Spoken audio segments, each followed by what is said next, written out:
Hello, Amy. Hello, Sage. Alright, so Amy is a true sport today because I have totally stolen her. We've been chatting for about 20 minutes now, and she has no idea what I'm going to do on this podcast. But it's nothing nefarious, I promise. Essentially, I love talking with people, and I have always wanted to host my own interview. People tell me that I'm great at interviewing people, and I ask amazing questions. So I'm like, let's interview people.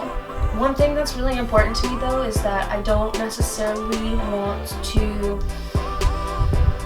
well, let me say what I do want. I want this to be a place where people can connect with me and I can connect with people, and I want to connect with what makes them tick, what makes them unique, what helps them grow, because I love growing from other people's stories. So I'm just gonna talk with Amy. I'm tentatively calling this podcast the Human Connection.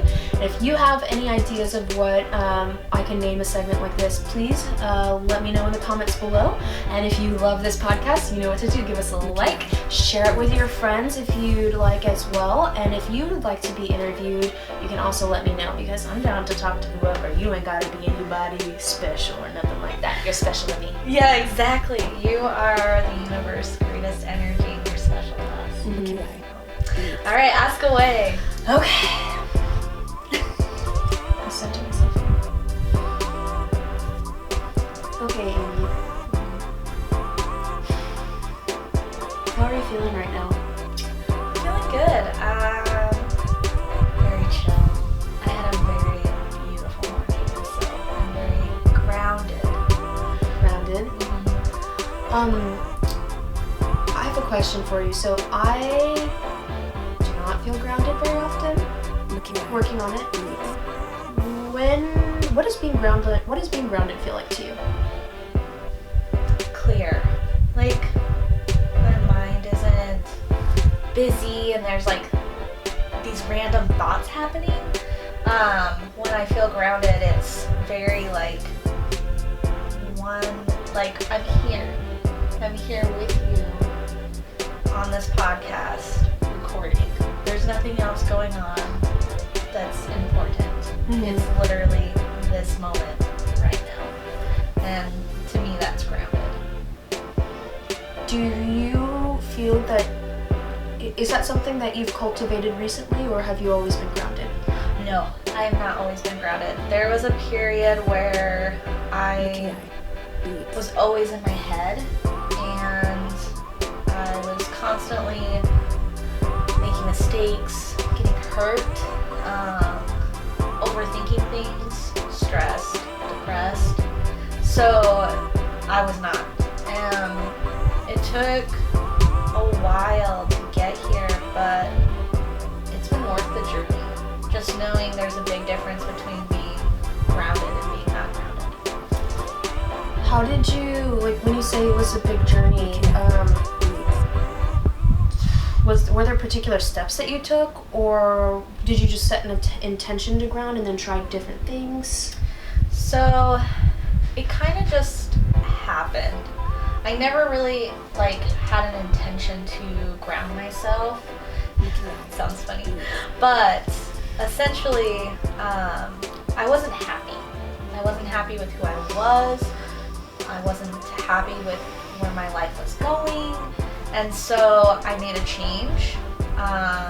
It started off big, and then it just kind of progressed from there. I wanted to be happy again. I wanted to find that inner peace, and just taking it day by day was kind of how I found it.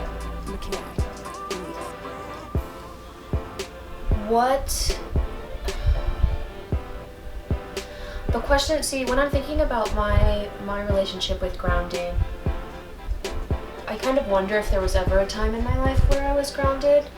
By nature, I am a very airy person and very mind-oriented, and I was actually praised and highly rewarded throughout my entire life, financially and by my parents, for being intelligent, right? And so I live in the mind. However, I do experience now more than I used to moments of groundedness. Do you think that there was a particular time or a particular event in your life that where you were, or like what do you think is the thing that caused you to move into the mind? Do you know how or when it happened? Yeah, I do. Damn. That's pretty cool. Yeah, it's very interesting to look back, but I know that I was grounded as a young child. I was always kind, and you guys, I played outside in the dirt with no shoes on. I loved climbing trees, and that's where I felt at home. When I was with nature, that's when I was grounded. I felt inner peace as a child. And it changed when I became a teenager, and I was pressured into being more active in my church and set this different standard of living, essentially. And I started to lose that sense of inner peace. There was always a battle inside of me because I didn't believe this religion that was put upon me. I didn't like what it taught. I didn't like how it treated people, or the people treated other people. And so it kind of put me in this spot of I was in my head all the time. I felt like a bad person. I felt like I was not a good Christian. And then that expectation just changed everything. And so, long story short, I got married. It got worse. I suffered from depression, PTSD, suicidal thoughts. And that was the moment where I was at my lowest. And I was constantly up here and just everywhere else but here. Like I didn't know who I was anymore. And so I made a really big change. I just moved, you guys. I got divorced and I moved across country I literally asked the universe where I needed to go, and it said Austin, Texas. So I packed up my car and I moved.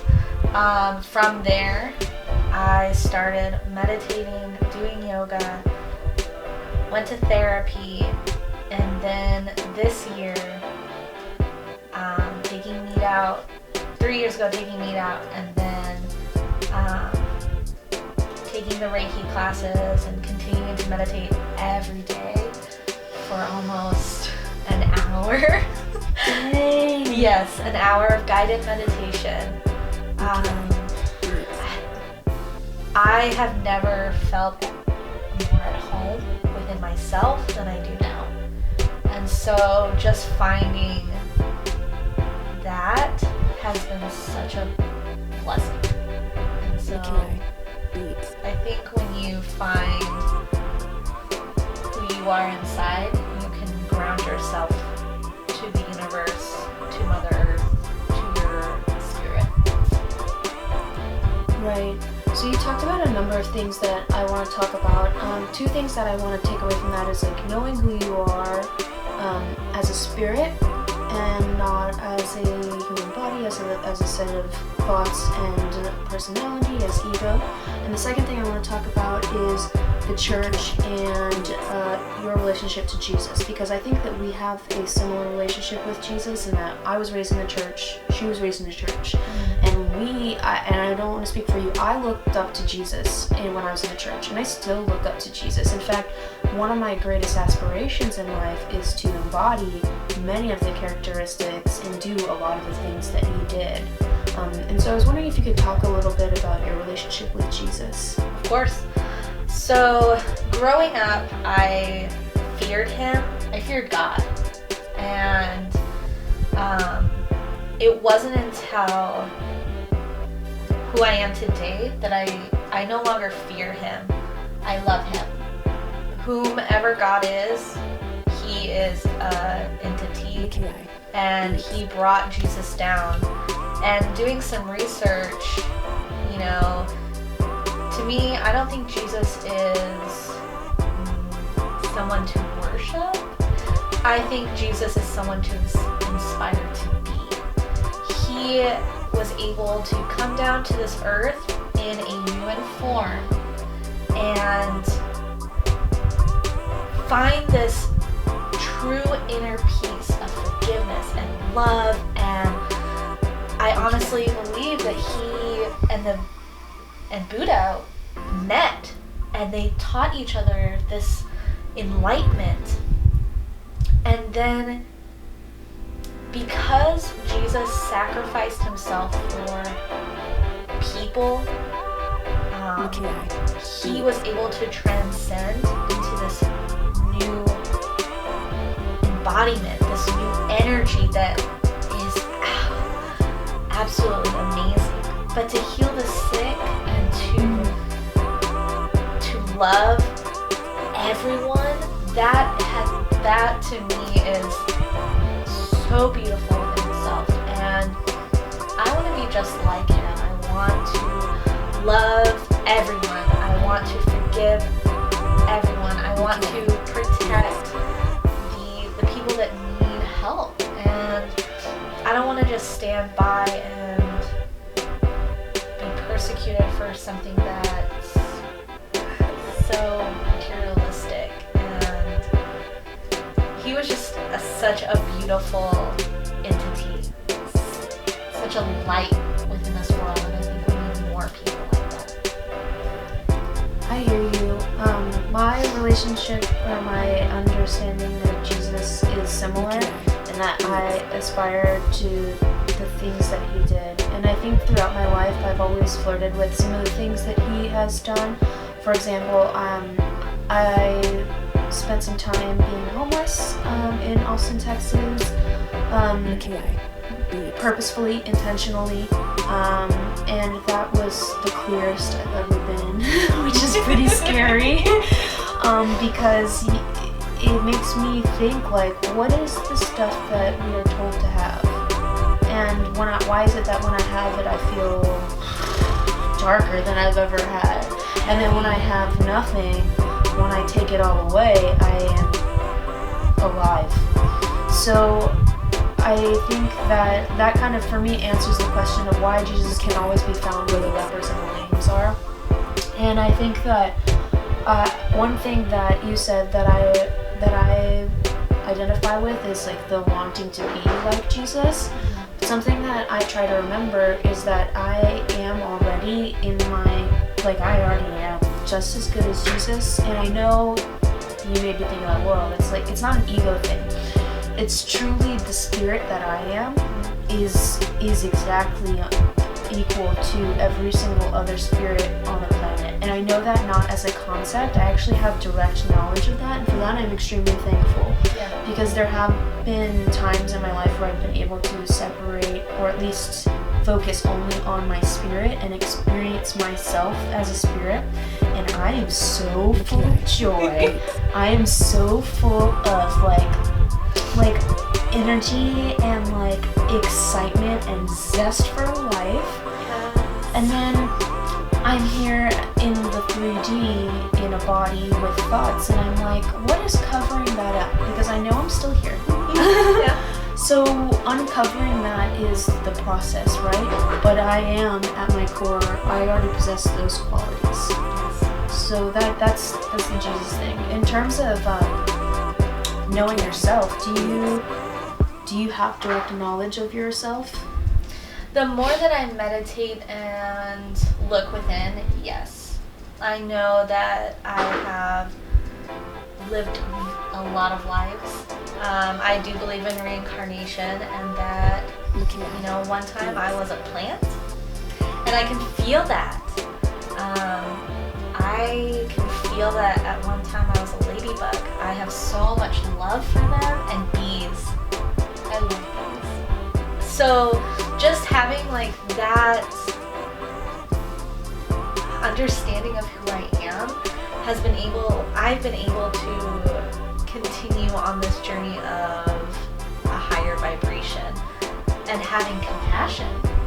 Just knowing that at one time I was just a wee bug, a wee entity, and now I am a human on this journey to being at Jesus's level is just absolutely, it's exciting. It's beautiful, this journey that we've been on.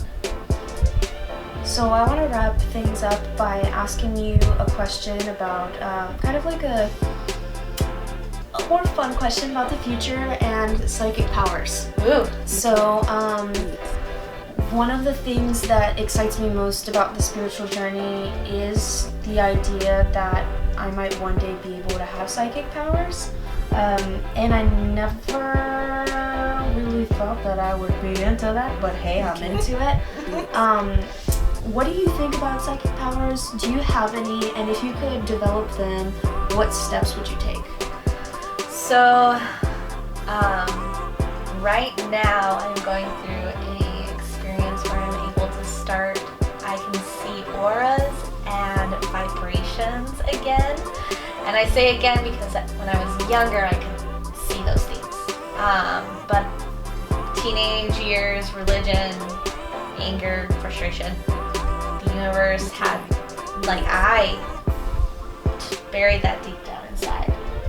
And now I'm starting to get those talents back, those abilities. And so, yes, I think every single person on this planet has the ability to have a higher energy, feel vibrations, see auras, talk to their guides. And right now, that's what I'm trying to do.